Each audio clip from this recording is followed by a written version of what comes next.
এবার 2025 আইপিএলের আগে এবার কেকেআরের বিধ্বংস ওপেনার ফিন সল্ট বললেন যে গম্ভীরের পরামর্শতেই এসেছিল সাফল্য, কেনই বা বাকিদের থেকে আলাদা গৌতম গম্ভীর ব্যাখ্যা করেছেন এবার ফিন সল্ট। এবং ফিন সল্ট এও জানিয়েছেন 2025 আইপিএলে কলকাতার নাইট রাইডার্সের ধরে রাখা ক্রিকেটারদের নাম।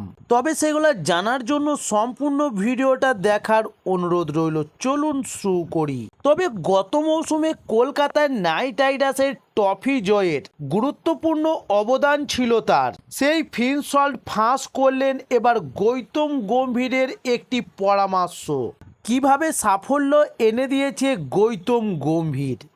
এবং ফিন সল্ট এও জানিয়েছেন কেন ভারতের কোচ হিসাবে সফল হবেন গম্ভীর।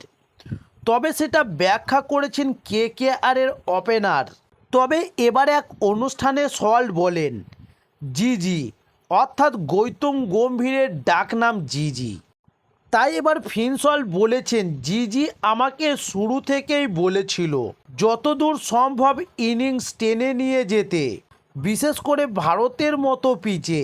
তবে প্রথম অনুশীলনের পরই আমাকে ডেকে কথা বলেছিলেন তিনি। বলেছিলেন আমি জানি তুমি অনেক রান করবে, কিন্তু আমি চাই 10 থেকে 20 ওভারের মধ্যে তুমি সবচেয়ে বেশি রান করো। তবে গম্ভীর চেয়েছিলেন সল্ট যাতে ইডেনের মতো মাঠে ইনিংসের শেষের দিকে দাপট দেখাতে পারেন। তাই সল্ট বলেন গম্ভীর বলেছিলেন আমি ধীরে শুরু করলেও ক্রিজে টিকে থাকব, যাতে 10 ওভারের পর থেকে বড় শট খেলতে পারি। দ্রুত রান করার জন্য প্রশংসাও করেছিলেন তিনি। তবে আমার মতে এটাই সেরা কোচিং। তবে এবার কেন ভারতীয় কোচ হিসাবে ভবিষ্যতে গম্ভীর সফল হবেন তা বলতে গিয়ে সল্ট ব্যাখ্যা করেন লড়ুকা মানসিকতা রয়েছে ওর মধ্যে। কোন ক্রিকেটার কিভাবে উন্নতি করতে পারে তা নিয়ে সূক্ষ্ম সূক্ষ্ম জিনিসগুলাও ভাবে ও। তবে দলকে জেতানোর পরিকল্পনা সব সময়ে ওর মাথায় চলে, তাই লাড়ুকা ছাড়া ওর কোনো শব্দ আমার মাথায় আসে না। তবে ফিন সল্ট এও জানান 2024 আইপিএলের সেরা মেন্টর ছিলেন গৌতম গম্ভীর এবং আমাদের প্রত্যেক ক্রিকেটারের প্রতি ভরসা জুগিয়েছিলেন গৌতম গম্ভীর। তাই আমাদের দলের মধ্যে একটা আলাদা এনার্জি এসেছিল, যা আমাদেরকে 2024 আইপিএলের ট্রফি জয়ের সাহায্য করেছে।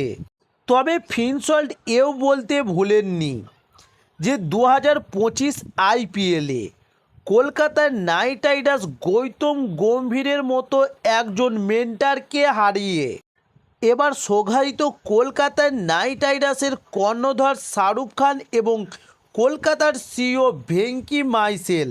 তবে এবার জানিয়ে রাখি 2025 আইপিএলের জন্য কলকাতার নাইট রাইডার্স নতুন মেন্টর খোঁজার জন্য মাঠে নেমেছে। তবে এরই মধ্যে শোনা যাচ্ছে একাধিক ক্রিকেটারের নাম, যাকে 2025 আইপিএলে কলকাতার নাইট রাইডার্সে মেন্টরশিপ করতে দেখা যাবে। তবে এবার সেই মতো কলকাতার নাইট রাইডার্সের ফ্র্যাঞ্চাইজির কর্ণধার শাহরুখ খান এবং কলকাতার নাইট রাইডার্সের সিইও কথা বলেছেন রাহুল দ্রাবিড় এবং ইউসুফ পাঠান। এবং শোনা যাচ্ছে কলকাতার নাইট রাইডার্সের প্রাক্তন ক্রিকেটার জ্যাক ক্যালিসের সঙ্গে আলোচনা করতে শুরু করেছে এবার ফ্র্যাঞ্চাইজিটি। তবে এবার দেখার 2025 আইপিএলে কলকাতার নাইট রাইডার্সের মেন্টর হিসাবে কাকে দেখতে পাওয়া যায়। তবে এবার সেই সমস্ত ভিডিওগুলো পাওয়ার জন্য অবশ্যই আমার চ্যানেল নতুন হলে চ্যানেলটি সাবস্ক্রাইব করে সঙ্গে থাকুন।